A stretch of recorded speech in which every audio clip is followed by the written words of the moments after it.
안녕하세요. 반도체랑 정치 구호, 이 둘 사이에 무슨 관계가 있을까요?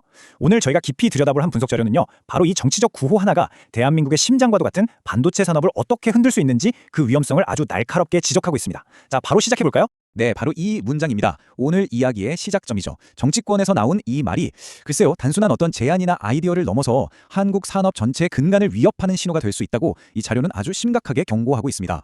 그럼 이 발언을 도대체 어떻게 봐야 할까요? 여기서 첫 번째 질문을 던져봐야 합니다.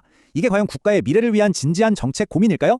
아니면 기업을 압박하려는 다른 속내가 있는 일종의 위협일까요? 이 분석이 내놓는 답은 아주 명확합니다. 이건 지역 발전을 위한 경제 논의가 아니라는 거죠.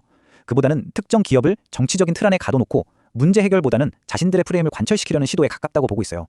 그리고 바로 여기서 이 분석이 가장 위험하다고 말하는 개념이 나옵니다. 바로 정치적 예측 불가능성이에요. 한번 생각해보세요. 기업이 수십조 원을 투자할 때 사실 세금이 좀 높거나 인건비가 비싼 것보다 더 무서운 게 뭘까요? 바로 정권의 기분이나 정치적 계산에 따라서 언제든 모든 게 뒤바뀔 수 있다는 그 불안감, 그 자체라는 겁니다. 자, 그렇다면 이 주장이 처음부터 이렇게 강했던 건 아닙니다. 어떻게 처음에 그럴듯한 제안이 시간이 지나면서 점점 더 노골적인 욕으로 변해갔는지 그 흐름을 한번 같이 따라가 보시죠. 보세요. 단계가 있습니다. 처음에는 재생에너지가 풍부한 남쪽이라면서 꽤 합리적으로 들리는 말로 시작을 해요. 그러다가 다음 단계에선 옮겨야 하는지 고민해야 한다면서 기존의 투자 계획을 흔드는 신호를 보내죠. 그리고 마침내 내란 종식이라는 아주 강한 정치적 명분을 내세우면서 노골적으로 이전하라고 요구하는 겁니다. 그러니까 이 분석이 짚는 핵심은 뭐냐면요. 이게 그냥 말실수나 우연이 아니라는 거예요. 이건 기업에게 우리가 마음만 먹으면 너희의 계획을 언제든 바꿀 수 있다는 메시지를 아주 의도적으로 계산적으로 보내는 정치적 전략이라는 거죠. 여기서 이 분석은 아주 재미있는 비유를 하나 드는데요. 산업을 바라보는 정치의 시선과 실제 산업 현장의 현실이 얼마나 다른지를 극명하게 보여줍니다. 바로 이겁니다. 정치적인 시각에서 보면 반도체 공장은 그냥 지도 위에서 이리저리 옮길 수 있는 뭐랄까 하나의 이사팀처럼 보일 수 있다는 거예요. 하지만 산업의 진짜 현실은 아시다시피 모든 게 촘촘하게 얽혀있는 거대한 생태계거든요. 분석은 바로 이 근본적인 인식의 차이에서 모든 문제가 시작된다고 꼬집고 있습니다. 생태계라는 게 막연한 말이 아니에요. 구체적으로 이런 것들이죠. 끊기면 절대 안 되는 안정적인 전기와 물은 기본이고요. 부품을 몇 시간 안에 날라주는 협력 업체들, 장비가 멈추면 새벽이라도 달려와야 하는 엔지니어들, 그리고 그 똑똑한 연구 인력들, 또 그 사람들이 살 집, 아이들이 다닐 학교까지 이 모든 게 하나의 생명체처럼 맞물려 돌아가는 겁니다. 이 분석은 여기서 멈추지 않고 한 걸음 더 깊이 들어갑니다. 정치권 주장의 기술적인 허점을 파고드는데요. 바로 전기의 본질에 대한 이야기입니다. 정치권의 논리는 간단했죠. 전기가 많은 곳으로 가라. 그럴듯하게 들리는데요. 과연 반도체 산업에 필요한 건 단순히 전기의 양뿐일까요? 여기서 바로 결정적인 차이가 드러납니다. 정치의 논리는 전기의 양에만 초점을 맞추지만 산업 현장에서 진짜 중요한 건 전기의 품질이거든요. 눈에 보이지도 않는 아주 미세한 전압의 흔들림 한 번에 수천억 원짜리 웨이퍼가 전부 불량품이 될 수 있습니다.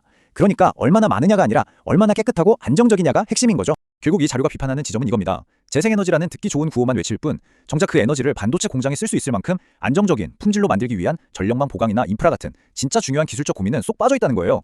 좋습니다. 그럼 이런 정치적 리스크가 현실이 됐을 때 우리가 치러야 할 대가는 과연 뭘까요? 이 분석이 예측하는 결과를 한번 보시죠. 정말 강력한 표현이죠. 이게 바로 투자자들의 시각을 그대로 보여주는 말입니다. 내란 종식 같은 정치적 목표를 위해 기업을 옮기라고 하는 순간 투자자들 귀에는 이 나라는 정권이 필요하면 언제든 기업을 볼모로 잡을 수 있구나 라는 신호로 들린다는 겁니다. 이런 불안감을 느낀 기업들이 그럼 어떻게 행동할까요? 당연한 수준이죠. 일단 신규 투자는 보류하거나 늦출 거고요. 투자를 한 곳에 몰아주지 않고 여러 곳으로 분산시키겠죠.